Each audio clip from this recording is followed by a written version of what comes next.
Assalamualaikum warahmatullahi wabarakatuh. Para sahabat channel Rintik Iman yang dirahmati Allah Subhanahu wa Ta'ala, segala puji hanya bagi Allah, Tuhan yang Maha Melihat namun tak dapat dilihat, yang tampak tanpa rupa, yang hadir tanpa tempat, yang nyata dalam setiap nafas namun tersembunyi dari pandangan mata.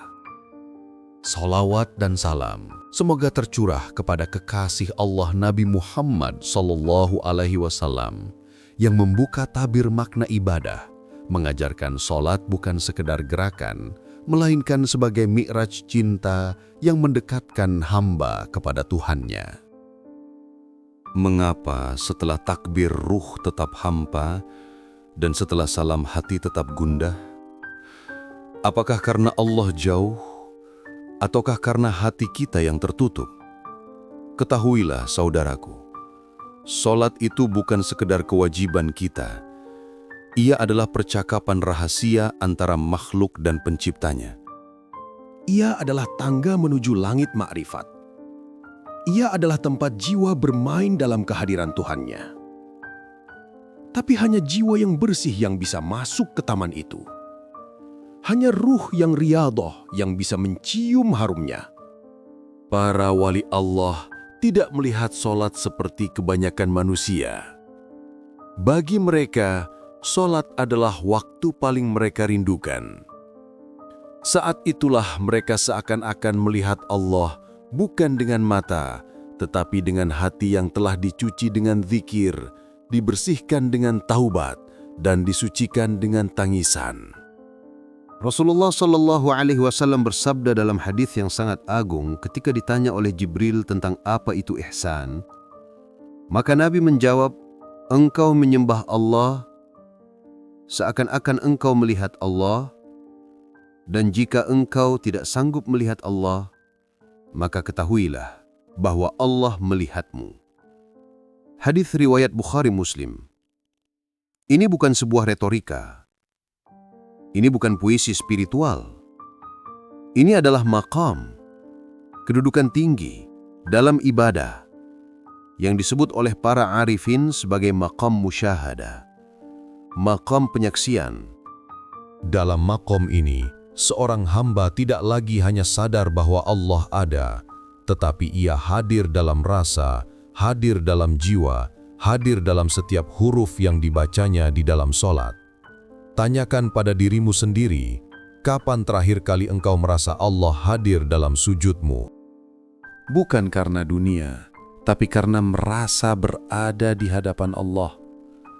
Allah tidak membutuhkan solat kita, tapi kita membutuhkan kehadiran Allah. Dan kehadiran itu tidak ditemukan di pusat kota, tidak ditemukan di istana megah, tetapi ditemukan di sajadah sunyi, tempat paling dekat antara seorang hamba dan Robnya.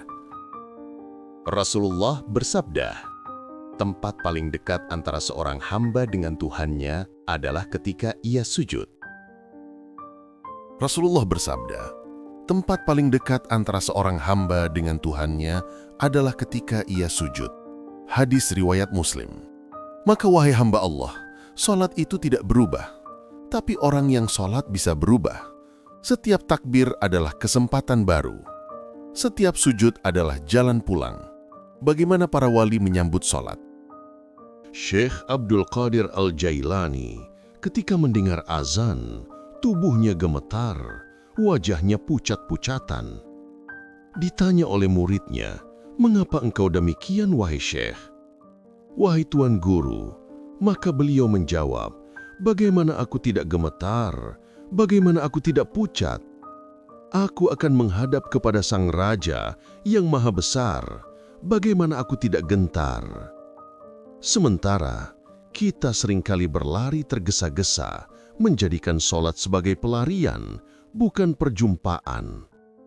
Jika kita ingin melihat Allah di dalam solat, maka bersihkan dulu hijab yang menutupi hati.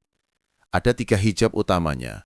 Pertama, hijab syahwat, cinta dunia dan kesenangan nafsu yang menjadikan hati berat untuk terbang ke langit makrifat.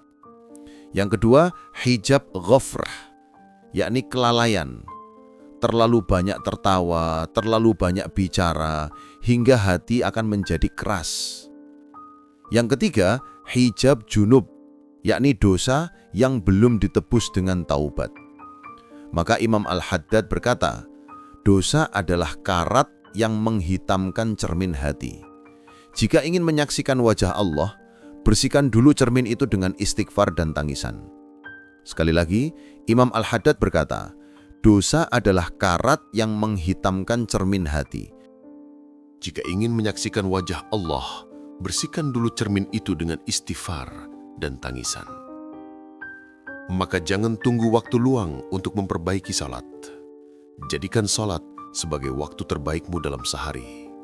Jangan tunggu usia senja untuk khusyuk, karena khusyuk adalah buah dari latihan, bukan dari umur. Sebelum takbiratul ikram, hadirkan dalam hati, aku akan berdiri di hadapan Allah. Aku akan mengucap nama Allah.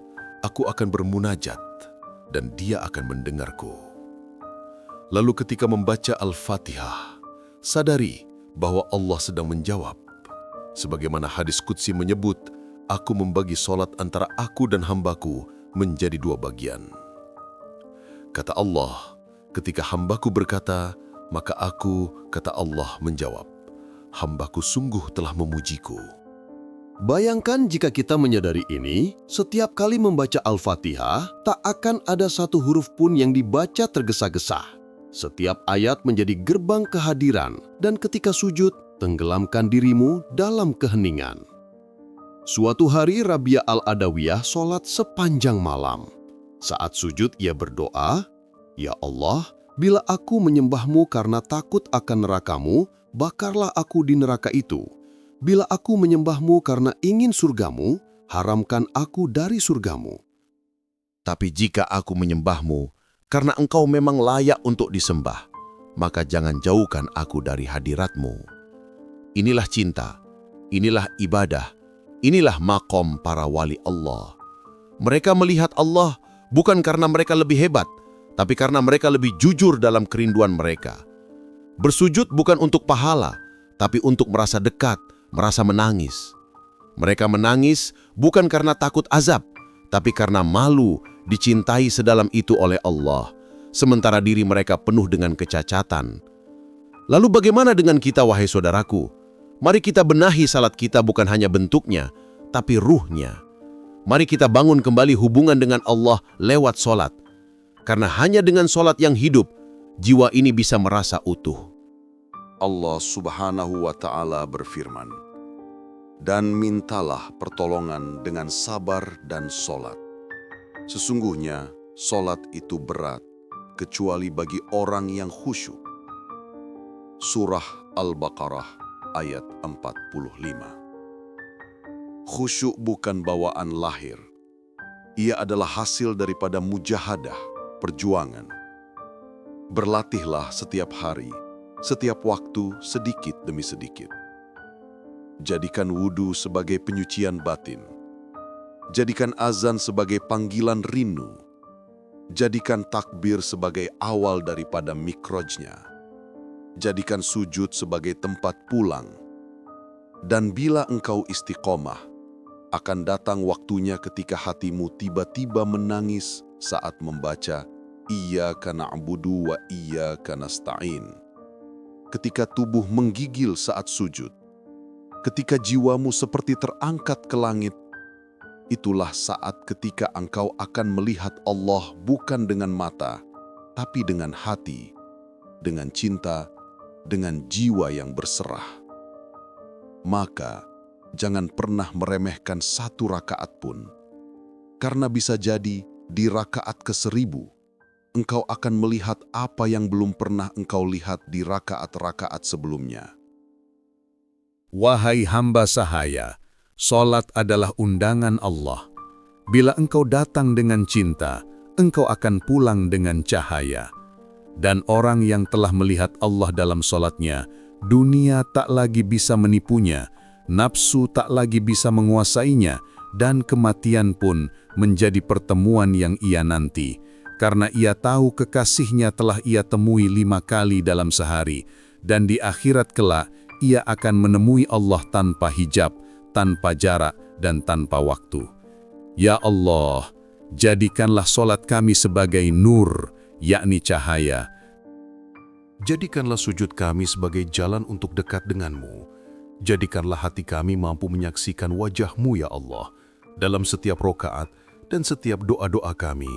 Amin ya Rabbal Alamin. Sahabat channel Rintik Iman yang dirahmati Allah, semoga apa yang disampaikan dapat bermanfaat dan menambah khazanah ilmu kita. Amin ya Rabbal Alamin. Wassalamualaikum warahmatullahi wabarakatuh.